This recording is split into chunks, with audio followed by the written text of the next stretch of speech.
नमस्कार, मैं राजवीर हूं। उत्तर प्रदेश से लेकर बिहार तक पूरा भगवामय है।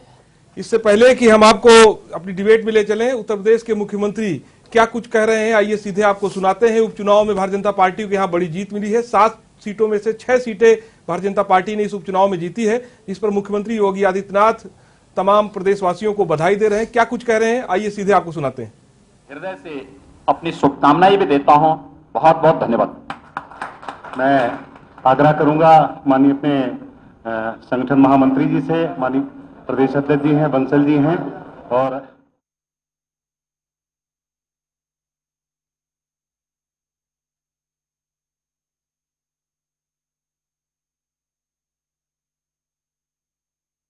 उत्तर प्रदेश के मुख्यमंत्री थे योगी आदित्यनाथ, जो 7 सीटों में से 6 सीटें भारतीय जनता पार्टी ने जीती है। इस पर पूरे प्रदेशवासियों को बधाई दे रहे थे। भारतीय जनता पार्टी के संगठन के तमाम जो शिल्पकार हैं उनके लिए तमाम बातें मुख्यमंत्री योगी आदित्यनाथ ने अभी कही। साथ ही साथ इस जीत का श्रेय उन्होंने प्रधानमंत्री नरेंद्र मोदी व अमित शाह को दिया।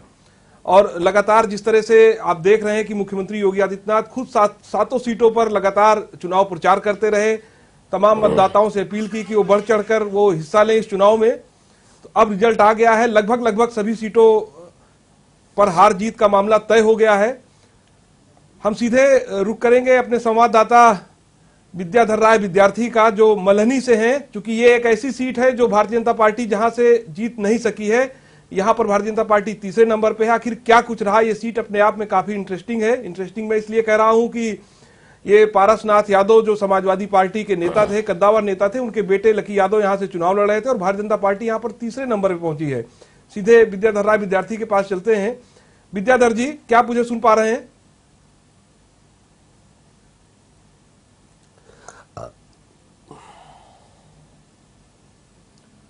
चलिए, विद्याधर राय जी का फोन शायद नहीं लग पा रहा है। अरुण, आज जो कुछ हुआ उत्तर प्रदेश की, चाहे 7 सीटों पर चर्चा करें या बिहार में जो कुछ भी हुआ, जो अभी रिजल्ट हालांकि देर रात तक आएंगे, लेकिन एक तरह से तस्वीर लगभग क्लियर हो गई है।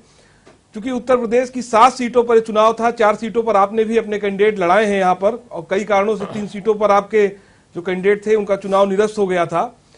भारतीय जनता पार्टी की ये बड़ी जीत है। ये ठीक है कि भारतीय जनता पार्टी के खाते में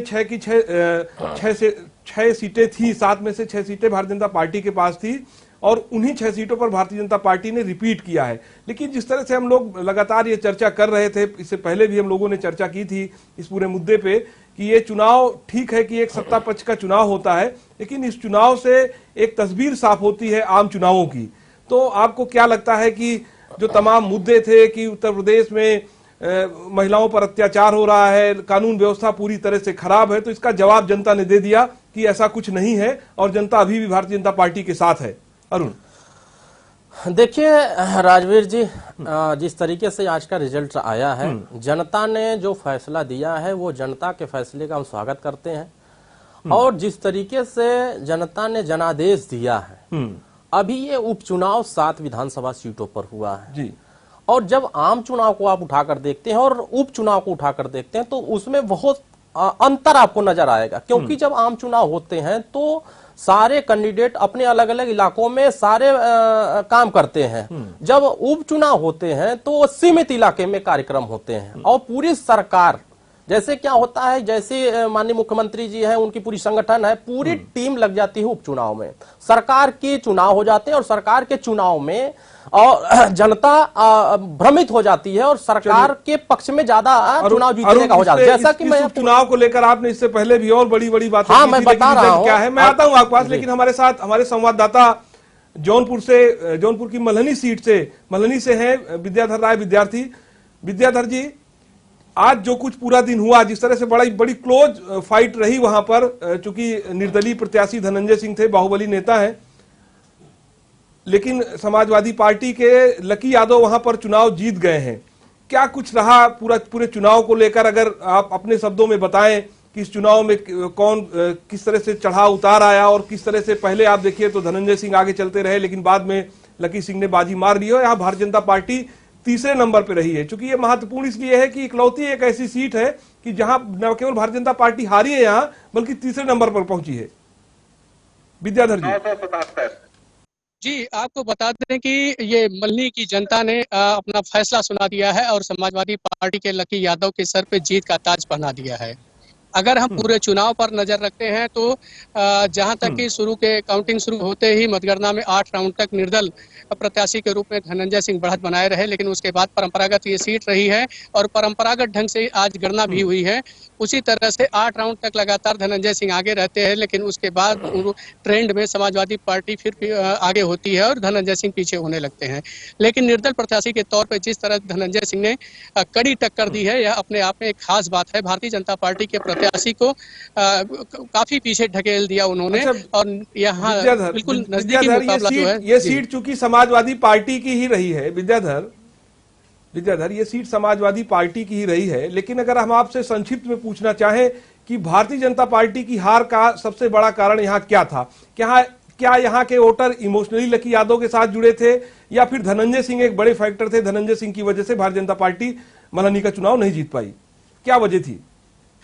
देखिए आपको बताते हैं, अगर हम मल्हनी की बात करते हैं तो मल्हनी की सीट पूर्वांचल में खासा महत्व रखती है। इसका सबसे बड़ा कारण है कि यादव अपना नेता पूर्व कैबिनेट मंत्री पारसनाथ यादव को मानता था और उनके न रहने पर उसने साबित कर दिया कि उसने अपनी विरासत जो है लकी यादव को सौंपी है जो है, और क्षत्रियों के नेता के रूप में धनंजय सिंह की अपनी एक पकड़ है।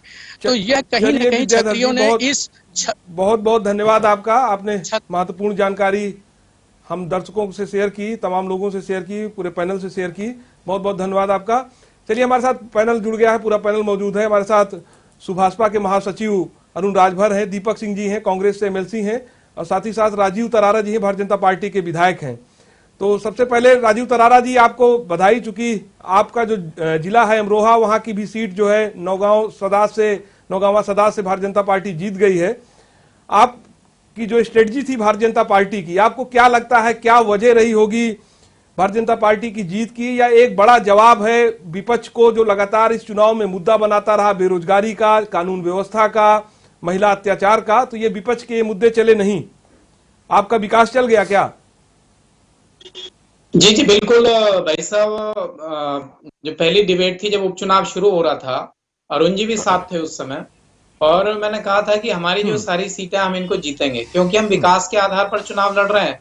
इनके पास तो बहानेबाजी और बोलने के अलावा दूसरा कोई काम नहीं है।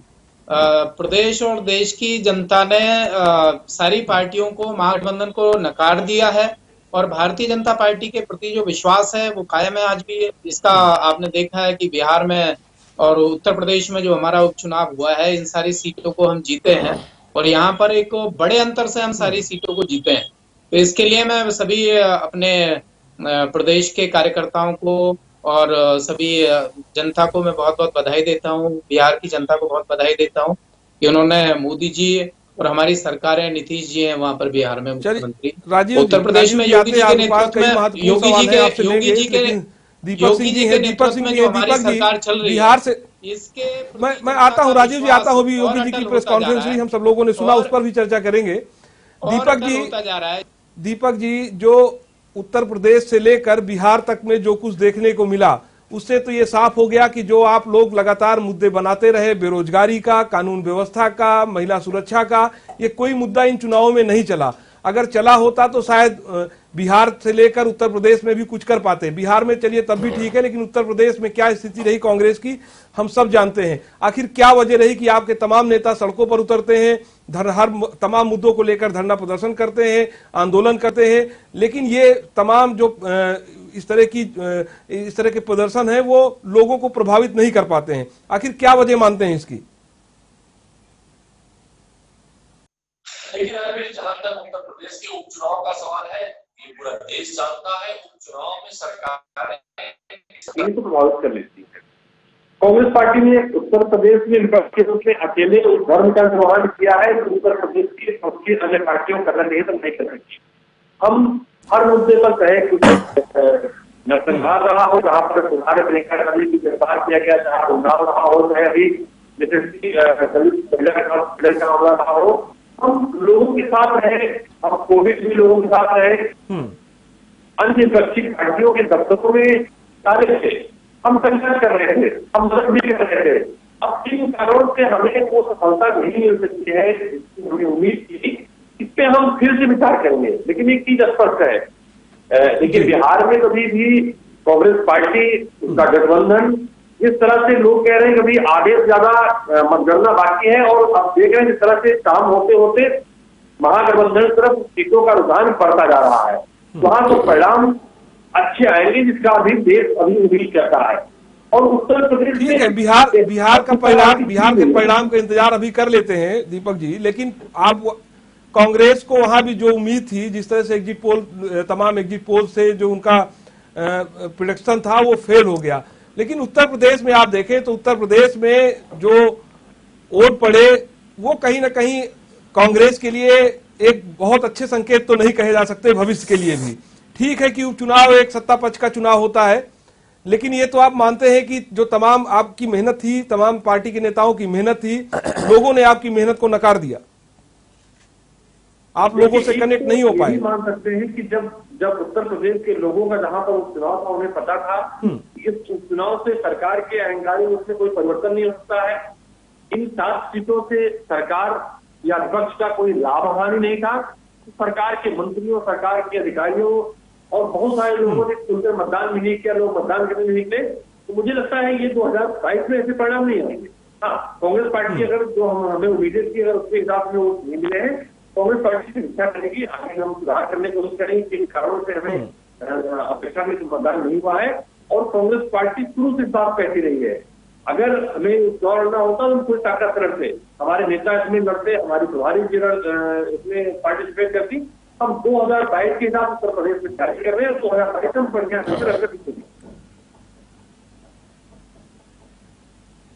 ठीक है दीपक जी। अरुण, चूंकि लगातार जिस तरह से हम लोग चर्चा कर रहे हैं कि कानून व्यवस्था अभी हाथरस से लेकर उस दिन न जाने क्या क्या आप लोगों ने मुद्दे बनाए, और साफ तौर पे आप लोगों ने कहा, पूरे विपक्ष ने कहा कि इस बार का उपचुनाव है जो वो भी एक सबक भरा चुनाव होगा सत्ता पक्ष के लिए, भारतीय जनता पार्टी के लिए।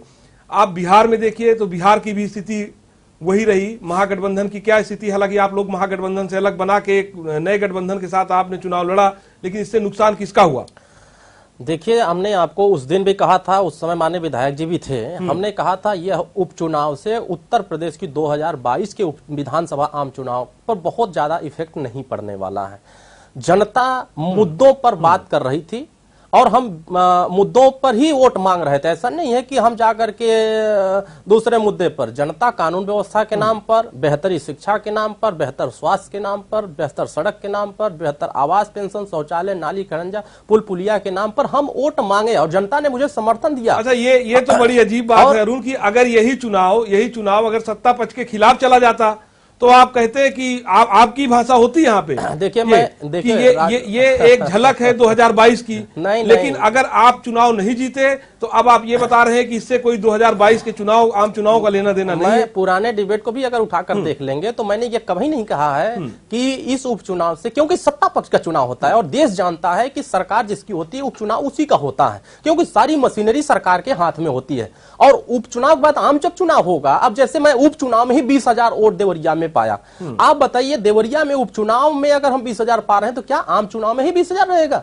यह बढ़ेगा 30, 35, 40, 50 और निर्णायक भूमिका में खड़े हो जाएंगे। और जहां जहां मैं चुनाव लड़ा हूं, हम वहां अच्छी स्थिति में चुनाव लड़े हैं। बिहार में जैसे हमारा ग्रैंड डेमोक्रेटिक सेकुलर फ्रंट जो बना था, माननीय उपेंद्र कुशवाहा जी के नेतृत्व में जो हम लोगों ने गठबंधन बनाया, हमारी 5 सीटें वहां जीत रहे हैं और हमने 2 सीटों के डिक्लेयर हो चुका है और वो 2 सीटों पर 3 सीटों पर हम आगे पीछे चल रहे हैं। हम 5 सीटें लीड करेंगे।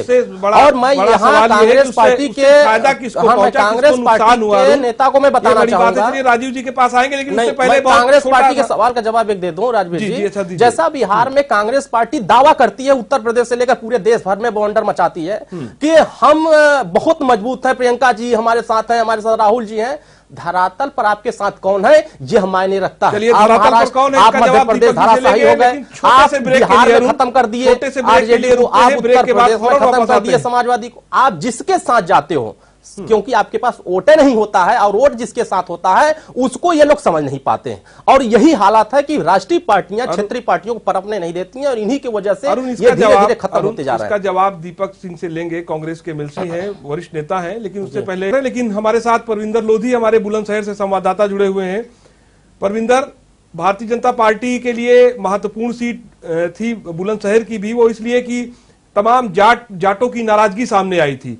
लेकिन इस जो परिणाम रहा, उस परिणाम ने बता दिया कि भारतीय जनता पार्टी ने जाटों का जो झुकाव था वो अपनी तरफ ही रखा, विपक्षी दलों की तरफ जाटों का झुकाव नहीं हुआ। और शायद यही एक वजह रही कि जो परिणाम आए वो इस तरह के थे।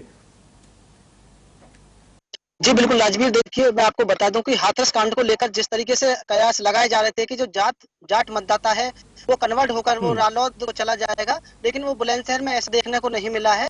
और जो यहाँ रालोद की जो सीट है वो चौथे पांचवें नंबर पर पहुंच चुकी है, तो जिससे कहीं ना कहीं जो इनका गठबंधन था वो धराशायी साबित हुआ है बुलंदशहर में। तो वहीं राजवीर मैं आपको बताता हूँ कि बुलंदशहर में जो भाजपा प्रत्याशी है वो करीब यहाँ पर अभी 23,914 वोटों से आगे चल रही हैं और 26 राउंड अभी यहाँ खुल चुके हैं, 2 राउंड अभी बाकी बचे हैं।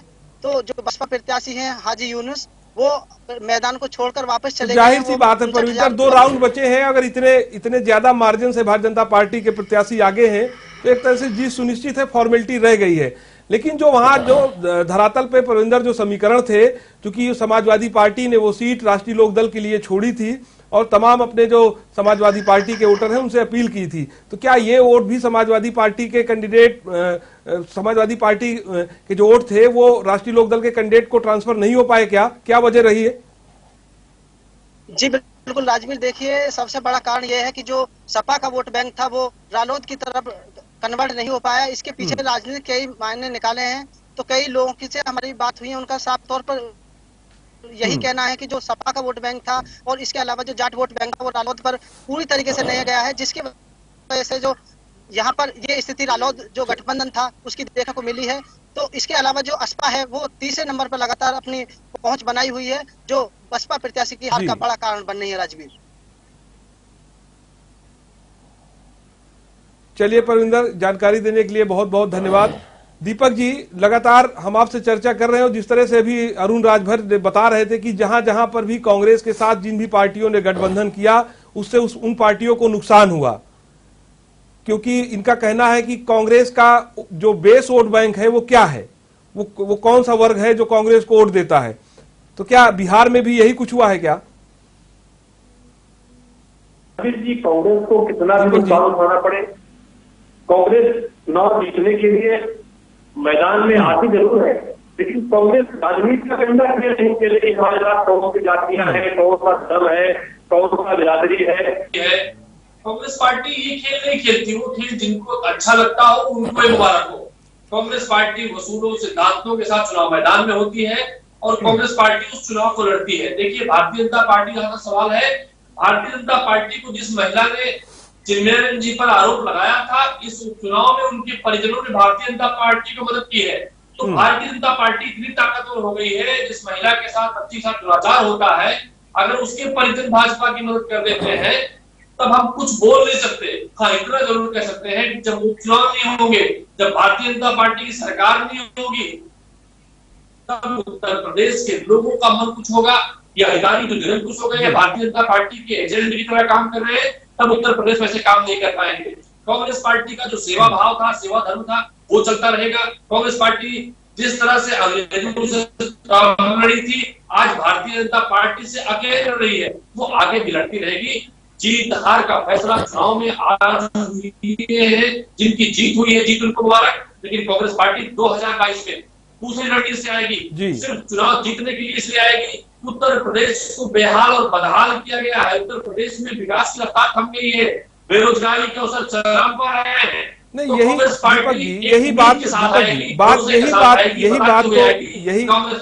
यही बात है और यही सवाल भी है कि जब आप अच्छे मुद्दों के साथ गए, आपने बेरोजगारी का मुद्दा उठाया, आपने जिस कोरोना काल में जो बिहार के लोगों के साथ हुआ, ये सब तमाम मुद्दे उठाए, उसके बावजूद भी लोग उस तरह से आपसे नहीं जुड़ पाए।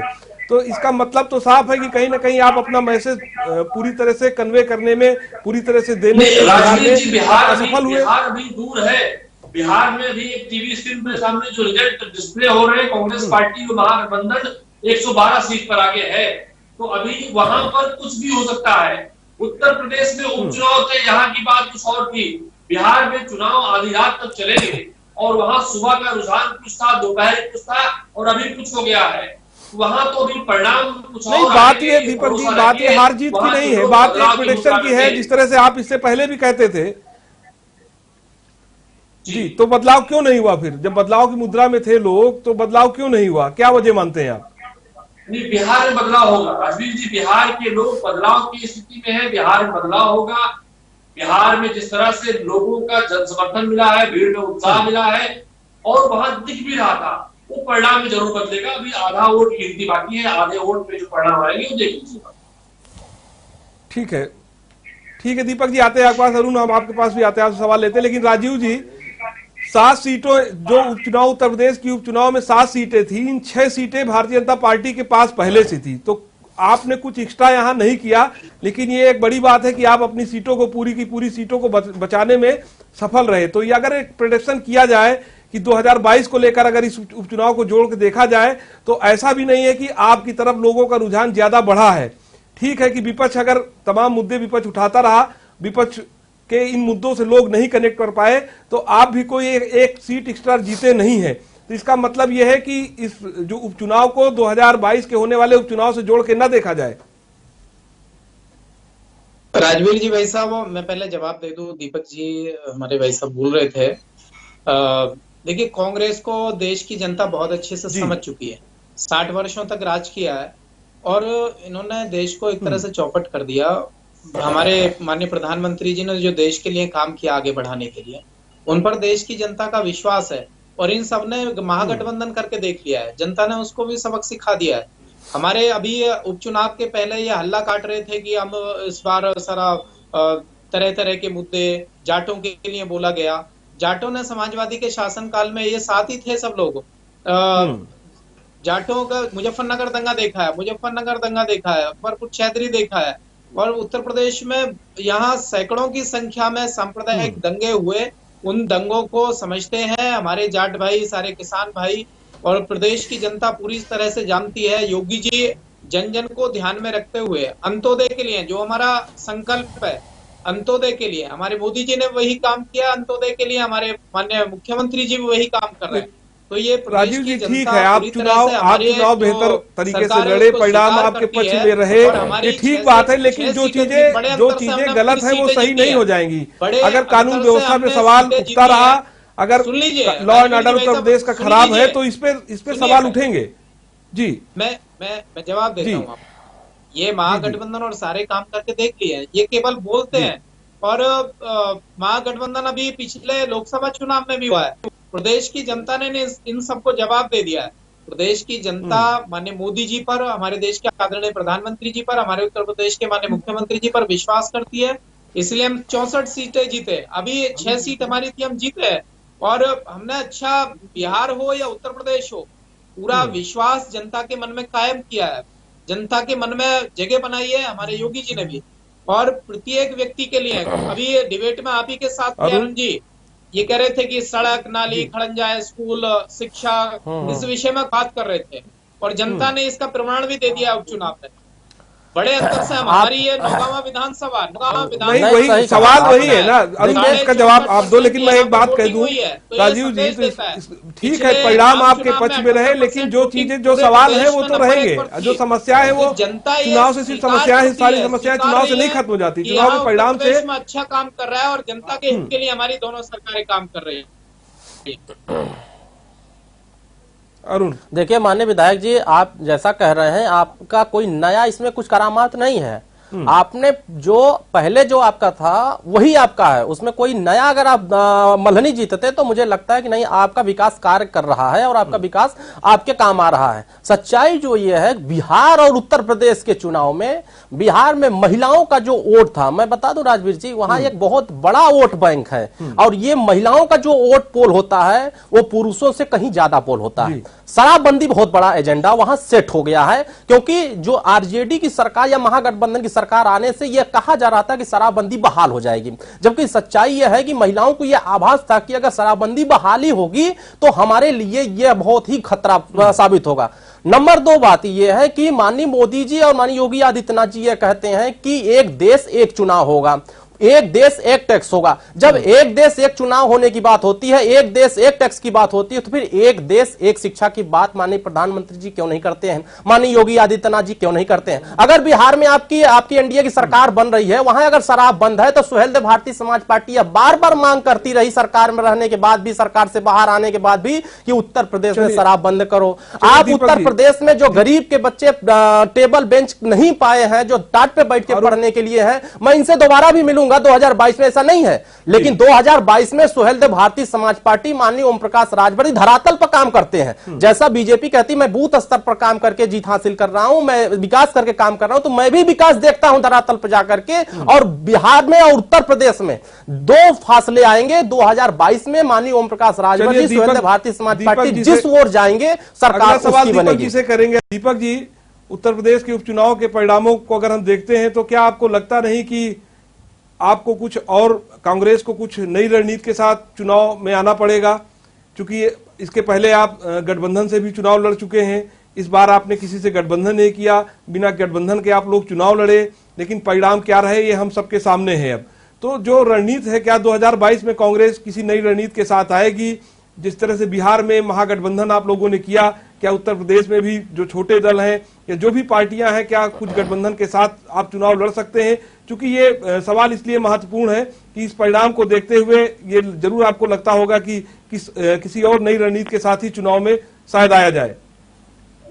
निश्चित रूप से राजवीर, जिस तरह से देश में पूरा देश, जिस भी गांव में निकलिए, जिस भी शहर में निकलिए, हर व्यक्ति कहता है भारतीय जनता पार्टी के नेतृत्व में देश कमजोर हो रहा है, हमारे देश की विकास की रफ्तार कम गई। कोरोना महामारी में किसी तरह से भारतीय जनता पार्टी मदद नहीं कर सकी। हमारे सारे पड़ोसी मुल्कों से हमारी आर्थिक स्थिति कमजोर हो गई है। सारे पड़ोसी मुल्कों से भारत का संबंध खराब होते जा रहे हैं। देश किसी मामले में आगे नहीं बढ़ रहा है, सिर्फ देश को भाषण चलाया जा रहा है।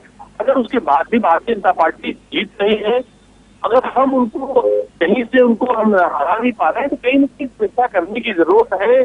कांग्रेस पार्टी उस ढंग से तैयारी करेगी, समीक्षा करेगी और इस देश को इससे दीपक जी, इससे भारतीय जनता पार्टी के जीत से इस पर भी सवाल उठता है कि जो रणनीति है आपकी, या जिस तरह से पूरा विपक्ष मिलकर आप बता रहा है, जैसे अभी आप कह रहे हैं कि भारतीय जनता पार्टी देश तोड़ रही है, भारतीय जनता पार्टी के रिश्ते पड़ोसी देशों से अच्छे नहीं है, भारतीय जनता पार्टी की सरकार अच्छी नहीं चल रही है, सरकार अच्छी नहीं चला पा रहे हैं। आखिर सब इतनी कमियां हैं तो फिर लोग क्यों भारतीय जनता पार्टी को चुन रहे हैं? सवाल तो यही है कि या तो आपकी सोच गलत है, या फिर भारतीय जनता पार्टी के पास कोई ऐसी जादुई छड़ी है, कोई ऐसा जिन है जो घिस देने से जीत सुनिश्चित हो जाती है, भारतीय जनता पार्टी हर चुनाव को आसानी से जीत जाती है।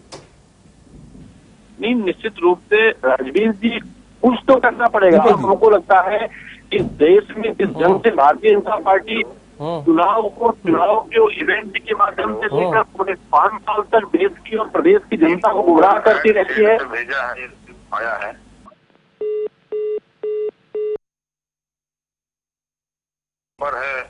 चलिए, राजीव जी जुड़े हुए हैं। राजीव जी, दीपक जी का मुझे लग रहा है फोन कट गया। मैं टेक्निकल डिपार्टमेंट से कहूंगा कि उनको दोबारा से जोड़े। लेकिन राजीव जी, जिस तरह से जो बात तमाम हो रही थी, मैं लगातार उस मुद्दे पे आ रहा हूं कि जिस तरह से 2-3 महीने पहले ऐसा माहौल उत्तर प्रदेश का बनाया गया या बन गया, तमाम ऐसी घटनाएं बलात्कार की, चाहे हाथरस हो, लखीमपुर खीरी हो, बलरामपुर हो, गोरखपुर हो, तमाम ऐसी घटनाएं आती रहती है। अभी 2 दिन पहले ही अखिलेश यादव ने प्रेस कॉन्फ्रेंस की। प्रेस कॉन्फ्रेंस में बताया उन्होंने कि किस तरह से उपचुनाव में गड़बड़ी की गई। इसका वो सबूत देंगे चुनाव के बाद, यानी कि काउंटिंग के बाद इसका वो सबूत भी देंगे। तो जो इस तरह की बात विपक्ष की सामने आ रही है, तो इससे तो यही लगता है कि क्या पूरा चुनाव एक तरह से विपक्ष की माने तो आप लोगों ने हाईजैक कर लिया था, सरकारी मशीनरी का दुरुपयोग किया है। अखिलेश यादव ने भी 2 दिन पहले ही इस तरह के आरोप लगाए हैं। राजीव जी, लगाते रहते हैं इनको, इसके अलावा कोई दूसरा काम नहीं है।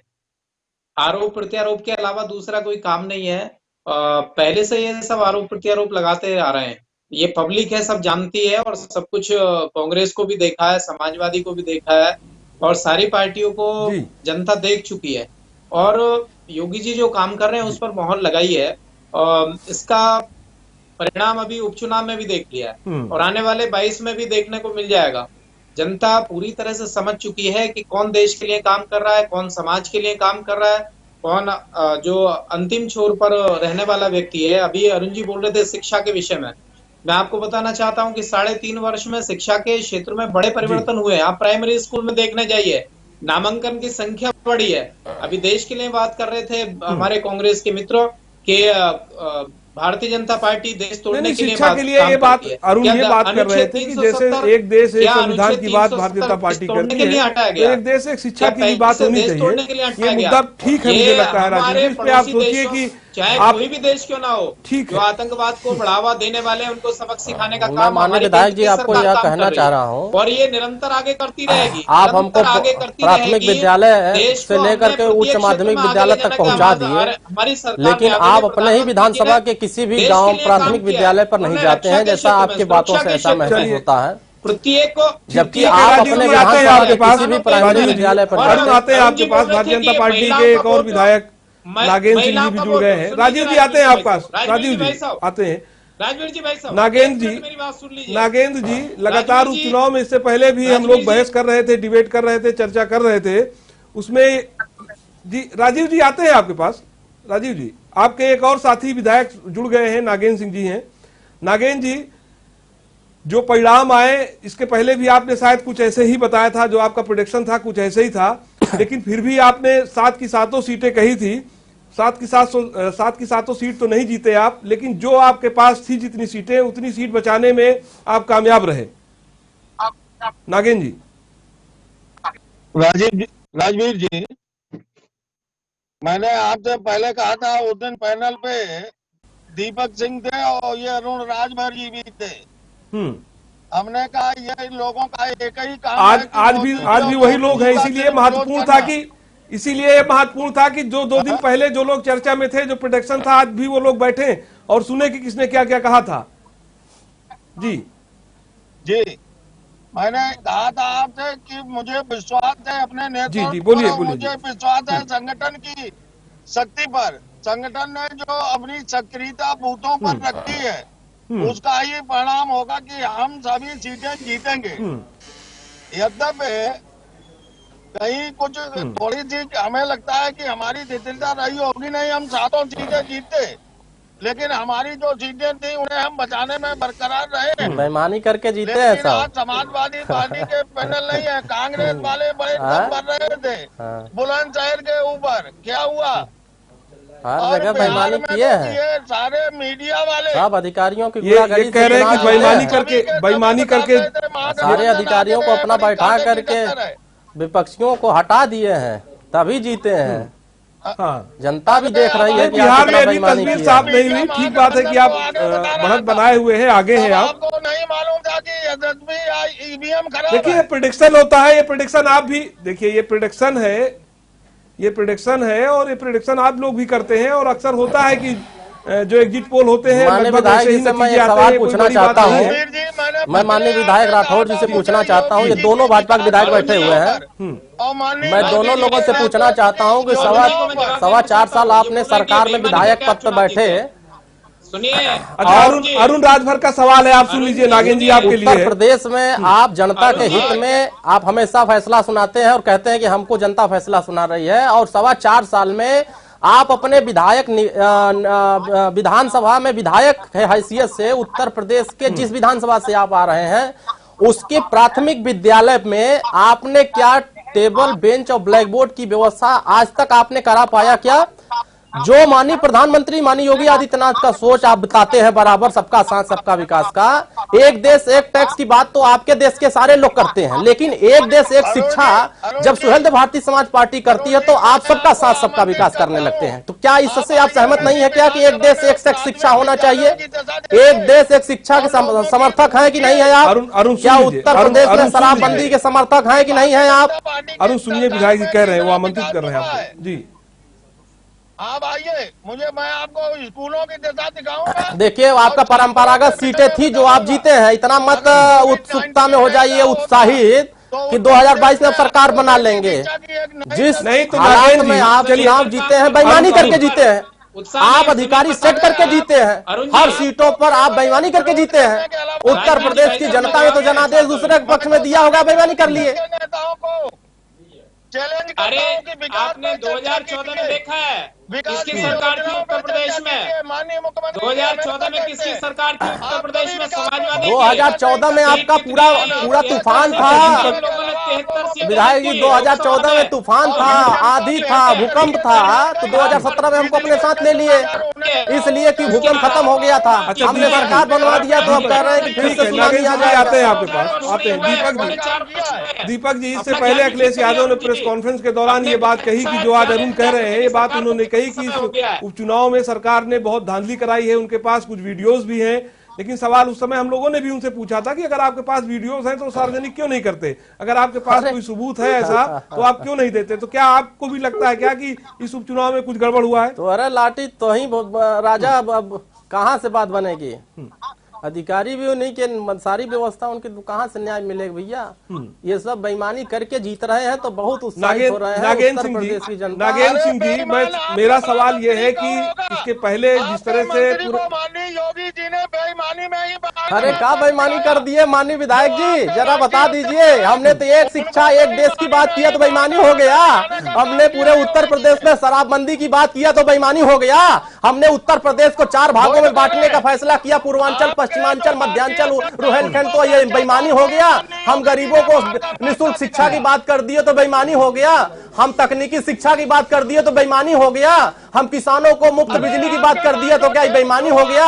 हमने कहा सड़क गांव तक पहुंचनी चाहिए, क्या ये बेईमानी की बात? हमने कहा उत्तर प्रदेश में कानून व्यवस्था मजबूत करो, आपके सरकार में जाति की सरकार चले, क्या बेईमानी की बात कर दिया? हर जगह ये उत्तर प्रदेश की जनता महसूस कर रही है कि आने वाले समय में माननीय ओम प्रकाश राजभर उत्तर प्रदेश में एक विकल्प के रूप में उभर रहे हैं और अति पिछड़ा, अति दलित समाज उनके साथ खड़ा होकर के 2022 में जिधर जाएंगे सरकार बनाने का। नागेंद्र सिंह जी, विपक्ष इससे पहले जिस तरह से उपचुनाव के पहले जो तमाम घटनाएं हुई, तमाम तरह से माहौल बनाया गया या माहौल था भी, आप देखिए सच में घटनाएं तो हुई, लेकिन इसका असर मुझे लग रहा है इस चुनाव में नहीं पड़ा, क्योंकि विपक्ष जिस तरह से हमलावर रहा तमाम घटनाओं को लेकर, उन घटनाओं का असर इस उपचुनाव में नहीं पड़ा। तो क्या आपको लगता है कि 2022 का भी चुनाव जो है वो कुछ ऐसे ही होगा क्या? जी, मैंने आपसे पहले कहा था कि योगी जी के यहाँ न्याय है, कानून का डंडा सबके लिए एक है, जो गलत करेगा उसके खिलाफ कार्रवाई। हाँ, तभी तो किसानों का धान खरीद नहीं पा रहे हैं। खूब कहते हैं किसानों का धान खरीदी जा रही है, और आज भी किसान अपना धान लेकर के टुकुर टुकुर देख रहा है कि अब हमारी सरकार धान खरीदेगी, और दावा करते हैं कि हम खरीदारी खूब कर रहे हैं। किसान तबाही के रास्ते पर खड़ा हो गया है, व्यापारी तबाही के रास्ते पर खड़ा हो गया है, नौजवान बेरोजगार होता जा रहा है, गरीब अशिक्षित होता जा रहा है, महंगाई बढ़ती जा रही है। क्या आपके उत्तर प्रदेश में हो रहा है? कानून व्यवस्था ध्वस्त होती चली जा रही है। कौन सा विकास कर रहे हैं? कौन सा? अब आप उत्तर प्रदेश की जनता को धांधली करके 4 सीट, 5 सीट, 6 सीट, 7 सीट जीत रहे हैं, तो ये आपकी नाकामी है कि आप मलनी सीट नहीं जीत पाए। अगर आप जीत जाते तो आपका विकास 100% जनता के बीच में होता कि आप विकास कर रहे हैं, इस नाते आप जीत रहे हैं। सच्चाई तो आपके सामने है कि आपको हरा दिया जौनपुर की जनता ने। कांग्रेस अब उत्तर प्रदेश में, पूर्वांचल में माननीय ओम प्रकाश राजभर जिसके साथ जाएंगे, सरकार उसकी बनेगी। ठीक है, विधायक जी आते हैं आपके पास। दीपक जी ठीक है, अरे सुशासन, रोज हत्या हो रही है, रोज बलात्कार हो रहा है, रोज अपहरण हो रहा है, रोज छिनैती हो रही है, बैंक के सामने खड़े हैं, पैसा छीन ले जा रहा है, आप कुछ कर नहीं पा रहे, ताने पर जा रहा है आदमी। हरजन एक्ट का मुकदमा यही जौनपुर जिले में एसओ और सीओ मिल करके 50-50 हजार वसूल रहे हैं। आपकी सरकार इंसाफ नहीं दे पा रही है। क्या थाने में बैठाए हरजन एक्ट के मुकदमे फंसा करके पैसा वसूल के लिए पूरे उत्तर प्रदेश के हर ग्रामीण क्षेत्रों में आवास के नाम पर, शौचालय के नाम पर पैसा वसूल रहा है। सवाल इसी बात का है कि जब इतनी सरकार में कमियां हैं तो ये लोगों को क्यों नहीं दिख रही? अरे भाई, धांधली करके जीतेंगे तो सरकार के सारे अधिकारी कर्मचारी इनके हैं, तो ये जीतवा करेंगे। डिबेट जारी रहेगी, लेकिन 2022 में नहीं धांधली कर पाएंगे। 2022 में जनता हमारे साथ वापस आएंगे और हम सब लोग मिलकर सरकार बनाएंगे। कई सवाल है भारतीय जनता पार्टी के विधायक से, कई सवाल है हम राजभर से लेंगे। हमारे साथ भारतीय जनता पार्टी के विधायक नागेंद्र सिंह जी, राजू तरेरा जी, साथ ही साथ अरुण राजभर जी जुड़े हुए हैं। नागेंद्र सिंह जी, चूंकि आप डिबेट में थोड़ी देर बाद जुड़े, काफी देर बाद जुड़े, लेकिन सवाल यह है कि जो तमाम विपक्ष सवाल उठाता रहा, जो तमाम समस्याओं को लेकर सवाल उठाता रहा, तमाम आंदोलन होते रहे, क्या वो आंदोलन आपकी जीत से, क्या आप जो भारतीय जनता पार्टी चुनाव जीती है, क्या वो समस्याएं खत्म हो जाएंगी? क्या उसके लिए फिर भी आवाज उठेगा? ठीक है कि ये उपचुनाव था, रिजल्ट जो है वो विपक्ष के मनमाफिक नहीं आया, लेकिन आपको लेकर भी बहुत खुश होने की जरूरत नहीं है, क्योंकि 6 सीटें आपके पास थी, आप 6 सीटें बरकरार रख पाए। नागेंद्र जी। राजवीर जी, जनता जागरूक हो चुकी है, एक बात आप खूब जान लीजिए। और विपक्ष के जो अनारगल आरोप हैं हमारी सरकार के ऊपर, हमारे राष्ट्रीय नेतृत्व के ऊपर, इनका कोई मतलब नहीं है। जन उपयोगी जो भी योजनाएं हैं, जो लाभ पात्रता के आधार पर लोगों को मिल रहा है, क्षेत्र में जो विकास की योजनाएं चल रही हैं, उनका सीधा लाभ उन्हें दिख रहा है। और यहाँ तक राजवीर जी क्षमा चाहेंगे, आपका मीडिया बाकी भी ये कह सब रहा विपक्ष था अपनी कि राजनीति कोविड केवल के कर रहा है। बाद ये परीक्षा की घड़ी है। और कोविड में माननीय मोदी जी ने और योगी जी ने जो कार्य करके दिखाया है, उसके कारण जो लोकप्रियता बढ़ी है।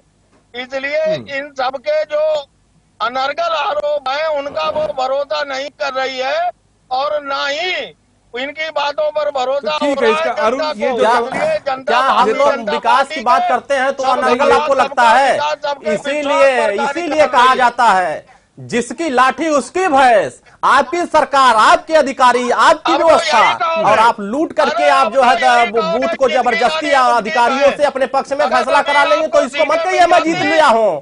उत्तर प्रदेश तो की आप जनादेश अपने आरोपों को जब दबाने का 2022 काम में करते। आएगा लेकिन तो आपके आपको सारे नहीं मालूम विकास है के पोल कि खोल माननीय करके आएगा। मुख्यमंत्री जी जो और ये विकास की हकीकत आप योजनाएं याद चला रखिए। रहे हैं, आपने उनका कहा था कि जनता हम प्रभावित किसानों का होकर धान विकसित खरीदेंगे। 99 माननीय को विधायक जी, आप बताओ कितना उसी का क्विंटल आपने परिणाम किसानों का है धान खरीदा? कि जगह जो आपने सीटें कहा था भारतीय हम जनता गरीबों को पार्टी निःशुल्क जीती है। शिक्षा देंगे। आपने कितने गरीबों को निःशुल्क शिक्षा देने के बाद किया? जो आप 2017 मैनिफेस्टो बनाया था, आपने उस मैनिफेस्टो में एक भी अरुण काम जी, आपने किया हो तो ये उत्तर प्रदेश की महामारी जनता को आप कोविड बताओ कि हमने ये तो काम किया आपको है। शिक्षा की आपने महिलाओं के बात पर कहा था कि हम महिलाओं को सुरक्षा देंगे। आज लेकिन महिलाएं आपको असुरक्षित सरकार की महसूस चीज करती योजनाएं हैं। दिखाई पूरे नहीं उत्तर देती प्रदेश है। में शराब के नाम पर महिलाएं आप भी प्रताड़ित होती हैं। भारतीय जनता पार्टी की सरकार ने कही थी कि 1 किलोमीटर दूर पर शराब का ठेका खुलेगा। आज गांव गांव ठेका खुलने के लिए मजबूर हो गया। आखिर आप लोग ठेकेदारों को ठेका क्यों दे रहे हो जो जा करके गांव में शराब पहुंचा रहे हैं? एक तरफ बात करते हो सबका साथ सबका विकास, वही महिलाओं के साथ कहते हो कि नहीं अत्याचार राजीव होगा। जी हैं अमरोहा से विधायक, राजीव जी से भी बात कर लेते हैं। आते हैं नागेंद्र जी, आपके पास आते हैं। राजीव जी, ये जो चुनाव में जो परिणाम रहे, क्या ये परिणाम भारतीय जनता पार्टी 2022 में भी बरकरार रख पाएगी? क्या ये अपने आप में बड़ा सवाल है? जिस तरह से विपक्ष बता रहा है, ये सच भी है कि सत्ता पक्ष का ही चुनाव माना जाता है उपचुनाव, लेकिन फिर भी मैं आपसे जानना चाहता हूं कि ये 2022 का जो आम चुनाव होना है उत्तर प्रदेश में, क्या इसका फैक्टर वहां पर असर करेगा? जिस तरह से आप मजबूती से इस उपचुनाव को लड़े और जीते, क्या 2022 में भी यही चीजें दिखेंगी, यही स्थिति रहेगी? अरुण जी बोल रहे थे कि बेईमानी करके चुनाव जीत गए हैं। 2014 में जब लोकसभा चुनाव हुआ था तो समाजवादी की सरकार थी उत्तर प्रदेश के अंदर, और यहाँ इन्होंने देखा है, अपनी आंखों से देखा होगा, 73 सीटें प्रचंड बहुमत उत्तर प्रदेश से गया था। और भारतीय जनता पार्टी बेईमानी में विश्वास नहीं करती, हमारी सरकार नहीं करती, हम कर्म करते हैं। हमारा जो कार्यकर्ता है वो बूथ से लेकर सेक्टर, मंडल, प्रत्येक स्तर पर बहुत ही मेहनत के साथ लगता है, वो समर्पित है। भारतीय जनता पार्टी दुनिया की सबसे बड़ी पार्टी है और जानते हैं, ये बात कर रहे थे कि महिलाओं का वोट बिहार में। अरे यार चुप जाओ, बोले जा रहे, चुप हो पहले। 2014 का तो आपने जनादेश और जलवा और बोलने के लिए बकवास मत करिए। क्या कर दिया? 2017 भी बता दो, सुनिए, क्या 2017 में बैठा? अभी 4 सीटें एक भी नहीं बचेगी आपकी। जनता गठबंधन की सुनामी आपकी थी। 2017 में क्यों गठबंधन किया जब आपकी सुनामी थी? हमने मुद्दों पर समझौता किया, आपने मुद्दे नहीं माना तो हमने आपसे किनारा कर लिया। और आपका जो विकास था, जो आपका सोच था, वह सोच जनता भी देख रही है कि आप क्या कर रहे हैं। पूरे देश में आप एक शिक्षा, एक देश की बात करो, आप ये नहीं करोगे। आप पूरे उत्तर प्रदेश में शराबबंदी की बात करो, आप नहीं करोगे। उत्तर प्रदेश की जनता ने मोहर लगाई है इस पर, जनता ने मोहर लगाई है। बात तो ठीक है, याद रखनी होगी। बिहार में भी भारतीय जनता पार्टी महिलाओं की चुनाव में आप लोग कह रहे थे, आप उनको चुनाव का जो परिणाम है वो विपरीत होता। देखिए, मैं बार बार इनसे कहा था, माननीय विधायक जी उस दिन थे, मैंने कहा था कि इस उपचुनाव से 2022 की सेहत पर कोई असर नहीं पड़ने वाला है। है। उत्तर प्रदेश की जनता डिसाइड करती है जब चौमुखी चुनाव होते हैं। नहीं पड़ने वाला, लेकिन आप लोग कह रहे थे चुनाव से पहले कांग्रेस सत्ता सब मिलकर ये सब लोग यही कह रहे थे कि देश में क्या स्थिति है, 325 सीटें कांग्रेस जिससे गठबंधन करती है कांग्रेस उसको फायदा पहुंचा पाती है। नागेंद्र जी आप बोलिए, आपकी उत्तर प्रदेश में तो कांग्रेस का कोई मतलब नहीं है, मतलब यहाँ सपा बसपा का है, मतलब समाज पार्टी वोट न है जी। उत्तर प्रदेश में वोट हर विधानसभा में 35,000 वोट है, सुनिए, इसका मतलब है भी अरुण। हाँ ठीक है जी जी नागेंद्र जी बताइए।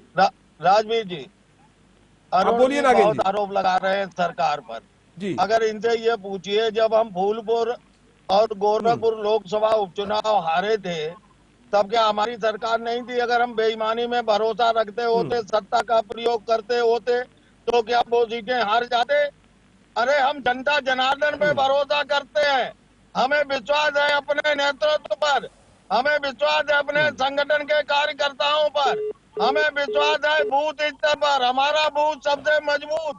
ये नीति है भारतीय जनता पार्टी के और इसी आधार पे हम चुनाव जीत रहे हैं और ये देखते ही रहेंगे। 2022 में भी माननीय योगी जी स्पष्ट बहुमत की सरकार बनाएंगे और प्रचंड बहुमत के साथ सरकार बनेगी। नहीं, उस समय शायद इसलिए नहीं अरे भैया कभी आपके आपके साथ थे, आपके वो समय सहयोगी रहे तब नहीं बोली आवत रहा बढ़िया से।